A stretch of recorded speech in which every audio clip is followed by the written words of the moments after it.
ബഹുമാനപ്പെട്ട വൈദികരെ, പോരുക്കര കോളേജിലെ അധ്യാപകരെ, പോരുക്കര കോളേജിൽ നിന്നും പടിയിറങ്ങുന്ന വിദ്യാർത്ഥി സുഹൃത്തുക്കളെ, മാതാപിതാക്കളെ, സഹോദരീ സഹോദരന്മാരെ, നിങ്ങൾക്ക് കൈകളുണ്ട്, എന്നാൽ എനിക്ക് കൈകളില്ല. നിങ്ങൾക്ക് കാലുകളുണ്ട്, എന്നാൽ എനിക്ക് കാലുകളില്ല. നിങ്ങൾക്ക് അപ്പനുണ്ട്, അമ്മയുണ്ട്, എന്നാൽ എനിക്ക് അപ്പനും അമ്മയും ഇല്ല. ഒരുപക്ഷെ വല്ല നായ്ക്കളോ മറ്റു മൃഗങ്ങളോ ഒരു നേരത്തെ ഭക്ഷണത്തിനായി എന്നെ ഭക്ഷിച്ചേനെ. പക്ഷേ ദൈവം എന്നെ കൈവിട്ടില്ല. ദൈവത്തിന്റെ മാലാഖമാരായ സിസ്റ്റേഴ്സ് എന്നെ ഏറ്റെടുത്ത് സംരക്ഷിച്ചു. ആദ്യം കുന്നന്താനത്തുള്ള LSDP സഭാംഗമായ സിസ്റ്റർ ഡോക്ടർ മേരി ലിറ്റിയുടെ, എന്റെ ഭാഷയിൽ പറഞ്ഞാൽ എന്റെ ലിറ്റിയമ്മയുടെ സംരക്ഷണത്തിലും അവിടുത്തെ ചേച്ചിമാരുടെ സ്നേഹത്തിലും ഞാൻ കഴിഞ്ഞുകൂടി. ഇപ്പോൾ തെള്ളകത്തുള്ള അമ്മ വീട്ടിൽ ബഹുമാനപ്പെട്ട സെബാസ്റ്റ്യന്റെ സംരക്ഷണത്തിൽ കഴിഞ്ഞുകൂടുന്നു.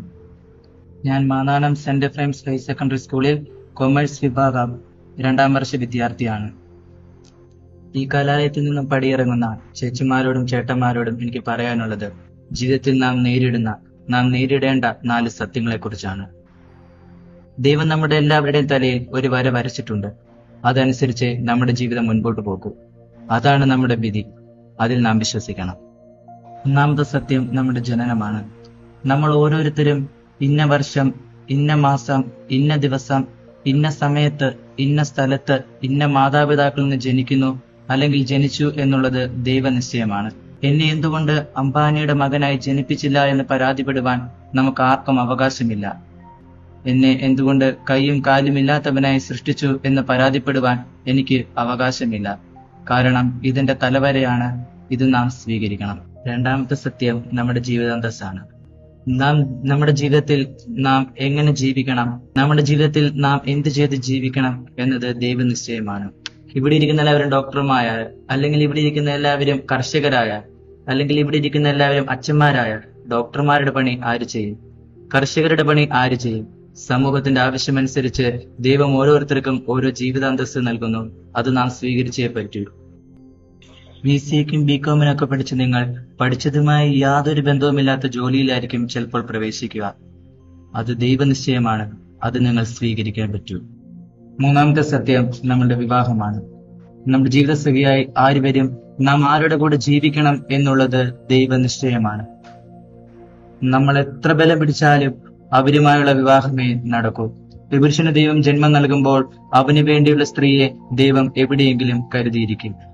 ഈ അടുത്ത കാലത്ത് തിരുവനന്തപുരത്തുള്ള ഒരു പയ്യൻ കണ്ണൂരുള്ള ഒരു സ്ത്രീയെ വിവാഹം കഴിച്ചു. അവന് തിരുവനന്തപുരത്ത് പെണ്ണ് കിട്ടാഞ്ഞിട്ടാണോ, അല്ലെങ്കിൽ അവനടുത്ത് ഏതെങ്കിലും ജില്ലയിൽ നിന്ന് പെണ്ണ് കിട്ടാഞ്ഞിട്ടാണോ?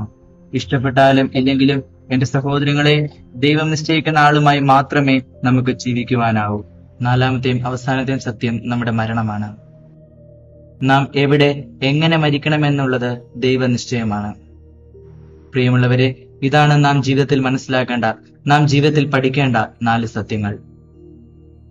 ദൈവനിശ്ചയം പോലെ എല്ലാം നടക്കട്ടെ എന്ന് പറഞ്ഞ് വെറുതെ കുത്തിയിരിക്കുവാൻ നമുക്ക് അവകാശമില്ല. നമ്മുടെ കഴിവുകളും നമ്മുടെ ജീവിത സാഹചര്യങ്ങളും വളർത്തി നമ്മുടെ ജീവിതത്തെ മുൻപോട്ട് കൊണ്ടുപോകുമ്പോൾ ദൈവം തമ്പുരാൻ തന്റെ പദ്ധതി അനുസരിച്ച് നമ്മുടെ ജീവിതത്തെ നിയന്ത്രിച്ചുകൊള്ളും. നിങ്ങളെല്ലാവരും ഒത്തിരി സ്വപ്നങ്ങൾ കാണുന്നവരാകണം.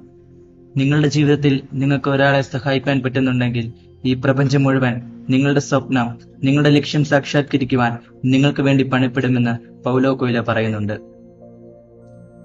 ഈ കുട്ടനാട്ടിൽ നിന്ന് സ്വപ്നങ്ങൾ കണ്ട് പ്രസിദ്ധനായ ആളാണ് നിങ്ങളുടെ നാട്ടുകാരൻ വിശുദ്ധ ചാവറയച്ചൻ. ഈ കോളേജിന്റെ പേരുകാരനായ പോരുക്കര തോമാച്ചൻ ഈ ചമ്പക്കുളംകാരനാണ്.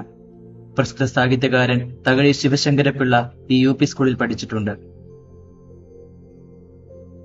അവർക്കൊരു സ്വപ്നമുണ്ടായിരുന്നു. ആ സ്വപ്നങ്ങളുടെ പിന്നാലെ അവർ പോയി. യാതൊരു സൗകര്യങ്ങളോ യാതൊരു സാഹചര്യങ്ങളോ ഇല്ലാതിരുന്ന ഈ കുട്ടനാട്ടിൽ നിന്നും അവർ ലോകപ്രസിദ്ധരായി. ഒന്നിനും നിങ്ങൾ തോറ്റുകൊടുക്കരുത്. ചമ്പക്കുളമല്ല നിങ്ങൾ ഉദ്ദേശിക്കുന്ന ലോകം. കുട്ടനാടല്ല, ആലപ്പുഴ ജില്ലയല്ല, കേരളമല്ല, ഇന്ത്യയല്ല, അതിനപ്പുറത്ത് മറ്റൊരു ലോകം ഉണ്ട് എന്നുള്ള സത്യം നിങ്ങൾ മനസ്സിലാകണം. ഈ ലോകം കടുത്ത മത്സരങ്ങളുടേതാണ്. പിടിച്ചു നിൽക്കണമെങ്കിൽ കടുത്ത മത്സരങ്ങൾ നടത്തിയേ പറ്റൂ. നമ്മുടെ ജീവിത സാഹചര്യങ്ങളും നമ്മുടെ കഴിവുകളും വളർത്തിയെടുത്ത് വികസിപ്പിച്ച് ഈ ലോകത്തോട് നമ്മൾ പൊരുതണം. എന്നെ കൊണ്ടൊന്നിനും കൊള്ളില്ല, എന്നെ കാണാൻ കൊള്ളില്ല തുടങ്ങിയ ചിന്തകൾ പ്രിയമുള്ളവരെ നിങ്ങൾ ജീവിതത്തിൽ വെച്ചു പുലർത്തരുത്. അത്തരം ചിന്തകൾ ഞാൻ വെച്ചു പുലർത്തിയിരുന്നെങ്കിൽ ഒരുപക്ഷെ ഇന്ന് ഞാൻ ഈ ലോകത്ത് ഉണ്ടാവുമായിരുന്നില്ല. എനിക്കെല്ലാം സാധ്യമാണെന്ന ചിന്തയോടെ ജീവിതത്തെ മുൻപോട്ട് കൊണ്ടുപോവുക. നെഗറ്റീവായിട്ടുള്ള ഒരു ചിന്തയും നിങ്ങളുടെ ജീവിതത്തിൽ ഉണ്ടാവരുത്. ഇതൊന്നും ശരിയല്ല, എന്നെ കൊണ്ടൊന്നും ആവില്ല, ഈ ലോകം ശരിയല്ല, എന്റെ മാതാപിതാക്കൾ ശരിയല്ല, എന്റെ സഹോദരങ്ങൾ ശരിയല്ല തുടങ്ങിയ ചിന്തകൾ പാടെ ജീവിതത്തിൽ നിന്ന് മാറ്റി ശുഭാപ്തി വിശ്വാസത്തിൽ ജീവിക്കുവാൻ പഠിക്കുക. നിങ്ങളുടെ ഒരു സഹോദരന്, സഹോദരിക്ക് അല്ലെങ്കിൽ ആർക്കുമാവട്ടെ നിങ്ങൾ ഒരു ഉപകാരം ചെയ്യാൻ, ഒരു സഹായം, ഒരു നന്മയെങ്കിലും ചെയ്യാതെ മുൻപോട്ട് പോകരുത്. നിങ്ങളുടെ ഒരു പ്രോത്സാഹനത്തിന്റെ ഒരു വാക്ക്, ഒരു പുഞ്ചിരി, ഒരു തലോടൽ, സാരമില്ല ഞാൻ നിന്റെ കൂടെയുണ്ട് എന്നൊരു വാക്ക്, ഇങ്ങനെ എന്തെങ്കിലും ഒരു സഹായം, ഒരു നന്മയെങ്കിലും ചെയ്താൽ നിങ്ങളുടെ ജീവിതം ധന്യമാകും. വിശുദ്ധ ചാവറയച്ചൻ പറയുന്നത് പോലെ, നിന്റെ ഒരു ദിവസത്തിൽ ഒരു നന്മ, ഒരു സഹായമെങ്കിലും നീ ചെയ്യുന്നില്ലെങ്കിൽ നിനക്ക് അത്താഴം കഴിക്കുവാൻ അനുവാദമില്ല. മറ്റുള്ളവരുടെ സഹായങ്ങളും മറ്റുള്ളവരുടെ നന്മകളും കൊണ്ടുമാണ് ഞാൻ ജീവിക്കുന്നത്. എന്നെ എന്തിനിങ്ങനെ സൃഷ്ടിച്ചു ദൈവമേ എന്ന് പല നിമിഷങ്ങളിലും ദൈവത്തോട് ചോദിച്ചിട്ടുണ്ട്. എന്നെ സൃഷ്ടിച്ചപ്പോൾ എന്തോ മാനുഫാക്ചറിംഗ് ഡിഫക്റ്റ് പറ്റി. പക്ഷെ ഞാൻ അതിനെ അംഗീകരിക്കുകയാണ്.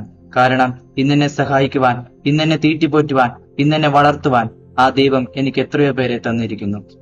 സാഹചര്യങ്ങളിൽ നിരാശപ്പെടാതെ ജീവിതം മുൻപോട്ട് കൊണ്ടുപോവുക. നമ്മളെ സൃഷ്ടിച്ച് നമുക്ക് ജീവൻ നൽകിയ നമ്മുടെ ദൈവം തമ്പുരാനോട് നമ്മൾ ജീവിക്കാൻ പഠിക്കുക. നിങ്ങളെ വളർത്തി വലുതാക്കിയ നിങ്ങളുടെ മാതാപിതാക്കളെ നിങ്ങൾ ഒരിക്കലും വിഷമിപ്പിക്കരുത്. നിങ്ങളുടെ ജീവിതം മറ്റുള്ളവരുടെ ജീവിതമായി കമ്പയർ ചെയ്യാതിരിക്കുക. നിങ്ങളുടെ ജീവിതം, നിങ്ങളുടെ കഴിവുകൾ, നിങ്ങളുടെ ജീവിത സാഹചര്യം, അവയിൽ കാലൂന്നി ജീവിതത്തെ മുൻപോട്ട് കൊണ്ടുപോകുവാനാണ് ദൈവം ആഗ്രഹിക്കുന്നത്. കൂടിയിരിക്കുന്ന എല്ലാവരുടെയും പേരിൽ എന്റെ ചേട്ടന്മാരോടും ചേച്ചിമാർക്കും 100 മേനി വിജയം ആശംസിക്കുന്നു, പ്രാർത്ഥിക്കുന്നു. നിങ്ങളെ കാണുവാനും നിങ്ങളോട് സംസാരിക്കുവാനും എനിക്ക് അവസരം തന്ന, എന്നെ ക്ഷണിച്ച പ്രിൻസിപ്പൽ ബഹുമാനപ്പെട്ട ജോസി അച്ഛനോടും എന്റെ ഹൃദയം നിറഞ്ഞ നന്ദി അറിയിക്കുന്നു. ദൈവം എല്ലാവരെയും സമൃദ്ധമായി അനുഗ്രഹിക്കട്ടെ. Love you to all.